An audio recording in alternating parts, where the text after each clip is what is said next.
নিজের ফুটবল ক্যারিয়ারে অসংখ্য শিরোপা জিতে ভক্তদের মনে খুশির জোয়ার বইয়ে দিয়েছেন লিওনেল মেসি। এবার স্টেডিয়ামে দাঁড়িয়ে নিজের ছেলের হাতে শিরোপা দেখে খুশিতে উজ্জ্বল হয়ে উঠেছেন মেসি। একজন গর্বিত বাবা হিসেবে যেন নিজেকে অনুভব করেছেন লিওনেল মেসি। দক্ষিণ ফ্লোরিডায় অনুষ্ঠিত মর্যাদাপূর্ণ 2025 ড্রিমস কাপে ইন্টার মিয়ামির একাডেমি দলের হয়ে খেলেছেন মেসির ছেলে থিয়াগো এবং সিরো। সেখানেই থিয়াগো এবং সিরোর শিরোপা জয় উদযাপনের সময় লিওনেল মেসি গর্বিত বাবার মতো কিছু আনন্দঘন মুহূর্ত কাটিয়েছেন।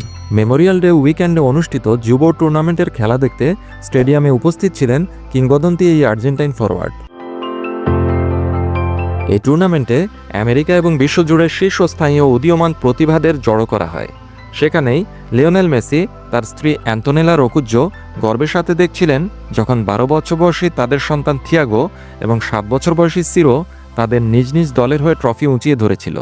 তারা সেখানে চ্যাম্পিয়ন হয়েছে।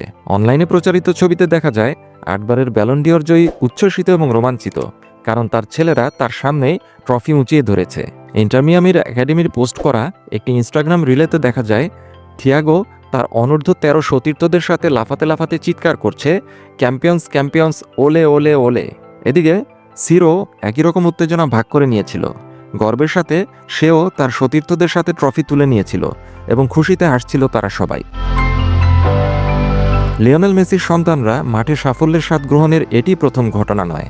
2025 সালের ফেব্রুয়ারিতে থিয়াগো, সিরো এবং তাদের আরেক ভাই মাতেও ফ্লোরিডায় অনুষ্ঠিত আরেকটি যুব টুর্নামেন্ট ওয়েস্টন কাপেও ট্রফি জিতেছিল।